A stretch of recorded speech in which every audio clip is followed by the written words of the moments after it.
Thank you. Thank you so much for coming out today. I want to thank the Legislative Committee for all of your hard work. You do a great job. Let me see if I can take this off here. This is okay.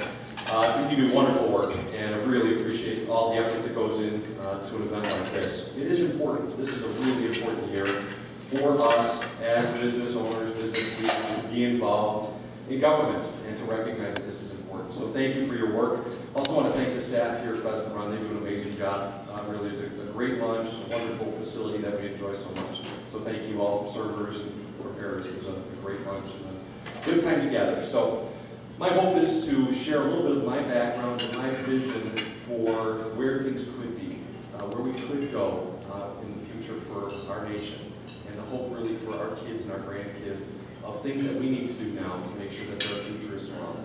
So that's my hope, is to spend some time talking a little bit about my background.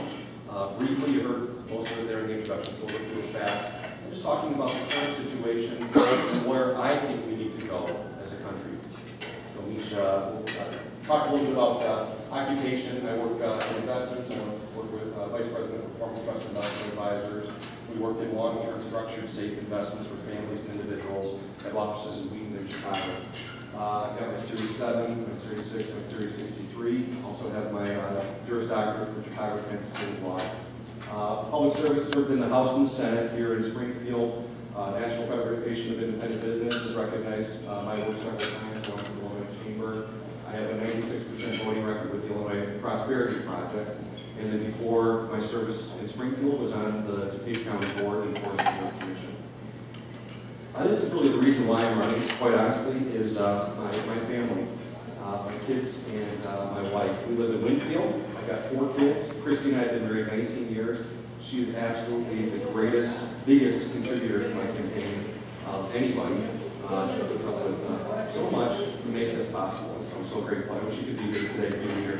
But that's first day of school for kids, so she's been very busy getting ready for that. We've got 4 kids, Karsten, Kylie, and Nicole, 16 to 6. Outlining, again, I just want to talk through the current economic climate that we're facing as a nation and also as Illinoisans. What's Washington doing to address this right now? In my platform, different priorities than what I see happening out there right now. First, the current business climate.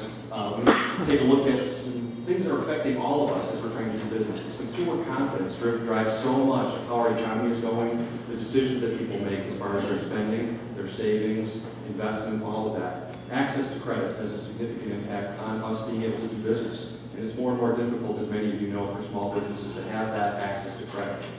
Cost of production and cost of doing business. We understand the cost of doing business. What I don't think most of us do understand or agree with is the cost of government cost of us doing business and the burden that additional thick regulation poured on top, or taxes, or additional oversight that the government is presenting into our businesses is affecting how our ability to be able to provide services in a cost-effective way. We need to address that. What is the spending situation right now? We all realize this, that consumers are spending less. Americans spent less at most retail stores in July, and inflation remained tame as high unemployment and weak job growth fears of a slowing economic recovery. That was just 2 weeks ago.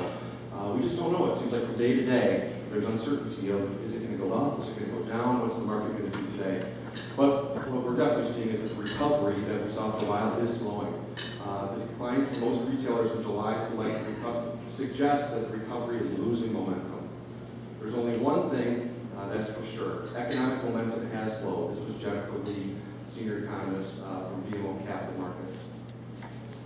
Sentiment, consumers are still worried about their jobs and their income, and we all understand that. Consumers have increasingly come to expect a lackluster income and job growth for an extended period of time. That's from Reuters, again, just 2 weeks ago. So there's this expectation that things aren't going to turn around quickly, that there's going to continue to be uncertainty there. And we see that in our jobs, in incomes, in our housing values, in costs of groceries and gasoline, and the other things that affect our families.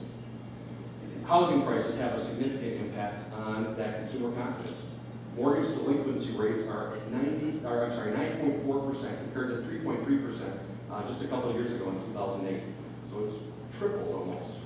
The pace of deterioration alone should put housing and mortgage finance on most political radars. This was Deutsche Bank Stephen Abraham who said that. Housing prices and equity. Home builder confidence has dropped for the third straight month in August. Struggling economy and a flood of cheap foreclosed properties kept people from buying homes. Market struggling because jobs are scarce and credit is tight. And the Washington Post reported just yesterday, sales of previously owned homes are the lowest in 15 years. We all feel this, but then you start seeing it reported around the nation, and you realize why people are concerned and why they're cautious and why they're holding